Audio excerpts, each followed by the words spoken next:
welcome back to my channel. My name is Queenie. For those who don't know me, reviewing Married at First Sight Australia, Season 13, Episode 12. Before I get into it, please make sure to like this video, subscribe and hit the bell, and leave a comment down below. So a few people are waking up alone. We have Chris who's waking up alone because Brooke, see, I almost called her Beck again, because Brooke has left the apartment. It is also Brooke, not Beck, who is preggers. So very interesting here. I wonder if they're ever going to, like, well, did they know while filming? I know on the after show for Married at First Sight, they talk about the fact that she's pregnant, but I don't know if that's something that they knew while filming was happening. So anyways, that's interesting. She also alludes on the show that she would love to be the runaway bride who only comes back like every weekend or something like that, or leaves every weekend, which is exactly what the tabloids are saying about her. So very interesting. Rebecca is also waking up alone because Steve decided to leave the apartment and he should stay gone. This man has no intention of working on their relationship. I don't know why he came on the show to begin with, because the only good time that they had was the honeymoon. It's been downhill since then, and it seemed like he just came to look like the nice guy, but oftentimes that doesn't work in your favor. Like, the show is going to try to exploit you as much as possible, and if they know that you're trying to put on a front, you are gonna get the worst edit ever. So I don't know what Steve thought that he was doing coming on the show, but anyways, it's time for the dinner party, starting with the cocktail hour portion. As the couples are coming in, we have Rachel, who's excited to tell everybody that she finally got a few kisses now from Steven, which is great and all. But we do notice that Gia and Beck are all of a sudden friends. Oh, you look hot ass. Oh, thanks. Now that Brooke's left the experiment, me and Beck, we have a common hatred for the same person. Don't want any beef with you, babe. I love you. No beef. I'm grateful for you. So Beck is here like, oh, maybe what I perceived about Gia was incorrect. No, it wasn't. Maybe what I perceived about Beck was clearly incorrect, but what she perceived about Gia was right on the nose. Why are we backtracking now? I'm so confused. Then Gia is gonna say she's having a change of heart because her bestie Brooke is gone, and now she basically needs another partner in crime so they can wreak havoc on the other women in the process. They also feel like they have a common enemy in Stella and Alyssa, and I'm like, when did Alyssa? Hold on, when did Stella and Alyssa do anything to warrant all this vitriol from the girls? I'm so confused. And I was thinking to myself in this moment, so Gia, you no longer think that Beck's husband has eyes for you and you want to rub that in Beck's wounds? As the episode went on, I said, oh, there it is. There it is. Because I was like, everything just changed overnight. Beck, you've all of a sudden just aligned with Gia. Over what? Nothing has changed. Sure, you might not have a common enemy, but how she treated you remains the same. Anyways, Mel and Luke come in holding hands, which is a great mood booster for the room. Everybody's so excited to see that they've actually been able to work through whatever rut that they were in. Then the vibes plummet when Rebecca comes in alone. She immediately gets emotional because obviously she's been going through it, having to deal with Steve as a husband. Child, I would not blame her for just being a puddle all evening because he's just mean. He's so mean, and there's so many more things that he has said about her behind her back that she doesn't even know about, but what she has experienced is enough for her to be a mess, so I completely understand. Then the vibes get even lower when the other girls arrive. So Alyssa and Stella have finally made it to the cocktail hour, and this is where we really see the divide amongst the girls. I know Alyssa from Adelaide. There's definitely some tension in the air between us. I've got to be honest with y'all, I'm not enjoying this. She stood up and said, shut up, bitches. Don't really like Alyssa. Really? Or Stella. Hi, Alyssa, how are you? I'm not interested. I don't remember Alyssa calling anybody a bitch. I don't remember that. You know what I do recall though? I recall Beck calling Gia a bitch. and that she thought she was a bitch at the hens party. She said that like 3 times when they were at their girls event. And she said that to Brooke. Now all of a sudden y'all are bestie. Interesting. So in Beck's mind, because Alyssa was using profanity, she was being mean towards the rest of the women. But just because Gia wasn't using profanity doesn't mean she was being nice. She was being very nasty, very rude, way more nasty and rude than Stella and Alyssa ever were. So is it that insecurity? Like, I don't understand what's going on with Beck. Like, are you good? Because although I felt like her insecurity would cause her to project a lot of things, I still had understanding for her. This I don't understand. This I don't understand at all. She essentially is becoming what she hates. Very interesting. So the two sides obviously are trying to avoid each other, which is for the best, because later on in the evening when they do address each other, it's very messy. Very, very messy.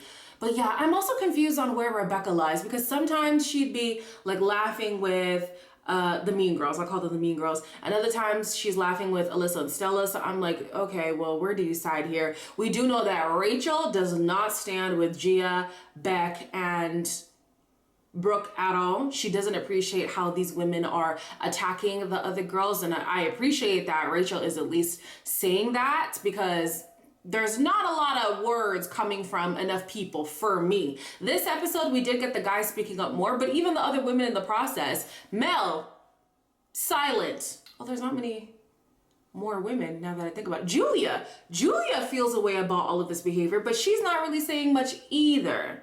So, yeah. When Steve arrives, not too many people are excited to jump up and greet him, but eventually people do welcome him into the room. He goes on a tour telling everybody that the relationship is dead and gone, and obviously Rebecca is fed up with him. Hey, you look pretty. He came into the room and wanted to talk to everyone else. Yeah, I'm not talking to him. He's never shown up for me. He's not here for me. He's a people pleaser. And he's full of shit. I'm not coming anywhere near him. You didn't want to talk, so I just was leaving you. I was married at first sight. You're supposed to come in. I'm not going to be yelled at. Saying? I wasn't being disrespectful in any way. You were, but you were. I'm sorry you feel that way. I really am. So.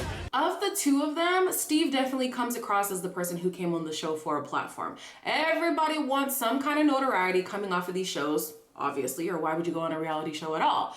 But Steve, I guess, thought that he'd be the older, lovable, sweet guy, and that would be the trope that would be portrayed about him. But if you're nice, it'll just come across. You don't have to act nice to be seen as nice. The problem is the acting nice, because your mask will slip, and sure enough it has. And a lot of people have been able to see that he's disingenuous. Then this man is shocked that Rebecca is popping off at him. And granted, I do think shouting in his face is a little over the top. However, her frustration is absolutely justified. And if this is the way that she wants to get it out, then hey, go off, sis. Chris was on his way to the venue, obviously on his own, and as he's about to go in, he gets emotional. He's overcome by all that's happened in his relationship, and so a producer talks to him to basically calm him down, right? The rest of the dinner party is just waiting for either of them to arrive. They know that Brooke has left, but they're thinking maybe Chris will show up and give them some answers. Eventually, Chris does show up, and so does Brooke. Surprise, bitches!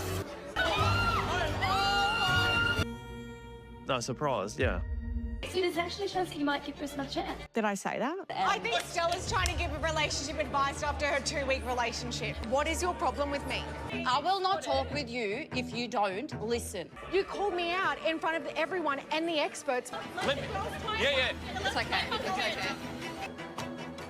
You're very abrasive. Why don't you get back in your kennel, babe? Hey? Brooke came back because she has this imaginary vendetta with Stella and Alyssa. Granted, I do think that when Stella brought up the fact that other people were hating on her relationship, it came out of nowhere, but she wasn't attacking anybody. If the slipper fits, wear it, Brooke.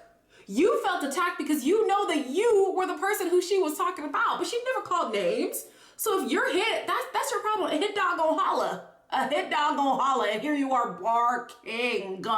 And barking she was. She just kept going. Thankfully, Stella was not feeding into it for the most part. She was just letting Brooke hang herself, which is great because she looks dumb. She looks stupid. So many people are looking at her being like, number one, you're coming across like a mean girl right now. And you're also proving the point that Stella lives in your head rent free. This girl cannot just be in the room and not be bothered by Stella. Like, she has to let Stella know that she can't stand her presence at all. And Stella's like, I'm good where I'm at. Like, I'm happy in my relationship. What is your problem? So then, Stella does, you know, chime in and she's like, you see how I haven't really said anything? I don't understand why we're doing this whole back and forth. If you don't want to be cool with me, that's fine. But what I said was valid. I didn't even say anything that's not true, right? So it sounds like Stella was picking up the fact that Brooke didn't like her cadence of speech. And so Stella was like, by the way, this is my second language. So I hope you know it is going to take me more time to formulate my thoughts and stuff. And Brooke was like, that's not what I'm trying to say. I'm just trying to say that you're mean. And I'm just trying to say, oh my gosh, just going. And it's crazy how she was trying to make Chris look like this supervillain because of how he viewed women. But how you actually treat women is way worse. What he said was not kind at all, very uncouth. However, how you're behaving is very nasty, very rude, very bitchy, and quite frankly, inexcusable, pregnant or not. Stella goes over to Brooke to see if they can have a conversation one-on-one because shouting across the table is obviously ineffective right now. And Brooke was like, ew, don't touch me. Okay, so Stella's like, okay, well then shut the hell up, period. Yes, if you don't want to actually have a conversation one-on-one where you don't have an audience to put a battery in your back, then shut your mouth. Truly, shut your mouth. So now, Brooke has decided to set her eyes on Alyssa. Get the stripper boots off, babe. It's not nice. Alyssa, shut up. Hey, watch your Excuse language. me. Brooke. This is actually really nasty. I was like, what is happening? And we're all looking around like, what is happening? You were the one that rolls your eyes. That became on. You roll your eyes. Let's just bring it down. This is not productive. I'm glad that the guys finally jumped in because I'm so sorry. I was really looking at David like, so David, you just gonna let these people talk to your wife like this? This is crazy. The last time when they came at Alyssa's throat, he talked to her after the fact and he was like, yeah, it's not nice the way that they spoke about you. And where were you to defend your wife's honor? Like, please. At least Philip would try to, you know, talk on Stella's behalf and Stella would be like, it's okay, don't even get involved. But David was quiet before. He spoke now. So thank you for defending your wife. Then Grayson is like, you know what? Everybody just needs to pipe down, which is facts because Brooke, what the hell are you talking about? Alyssa, you're not helping the matter. All you peanut gallery people, can you please shut up? Like, everybody just be quiet. Just be quiet. All the while, Beck is joining in. Ha ha ha ha, he he he he. Yeah, you're right. Yeah, you go Beck. Yeah, you go Gia. Just embarrassing herself. Not even knowing that she's sitting amongst her enemies. She's literally sitting amongst her enemies, and I don't know what was the rationale for Beck switching sides anyways, because she's about to have egg on her face, but we'll wait to get there. Brooke says to, I think it was Alyssa, oh, I hope your family is proud when they watch this back. Oh. You think your family's proud of you? You're transferring all that negative energy onto this innocent little baby, mind you. Oof, not a good look. Alyssa gets to the point where she just ends up stonewalling the women, which was the best thing possible because, again, Brooke is realizing, oh, I'm not getting the attention that I want. Let me shift my anger somewhere else. So Danny was like, okay, it's enough now. All the barking has got to stop. And then Brooke is like, oh, well, I have a bad boy piece of information that I would drop and I would be careful if I were you, because if you piss me off, I'm going to say what I need to say. Well, girl, say it. Don't come to us with threats. Say what you want to say. Alyssa. Take it, bro. Shut up, Philip. Be quiet and let someone speak. Hebrew Conor McGregor, shut your mouth. Do you think you've given 100%? Be honest. 100%. I don't think you have. You dumb idiot. Well, do you want me to bring it up? No, babe.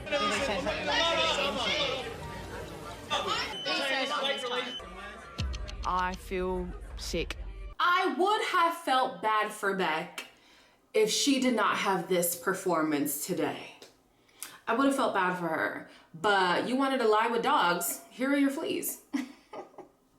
I don't feel bad for her. I don't. I really don't. And honestly, I don't even think that what Danny said, if he in fact said it, is that bad. So Beck is starting to spiral like, oh my gosh, I always thought that he had a wandering eye. I always thought that Gia would be more of his type. And then she eventually goes over to Danny and she asks him point blank, did you say that you were into, it's either you were into Gia or that Gia was your type? And I will say those two questions are different because someone can be your type, but that doesn't mean that you were into them, right? So at first he's like, why would you even ask me that? Like, just, you know, not directly answering the question. But then eventually he says no. Beck is not taking that seriously. She doesn't believe him, right?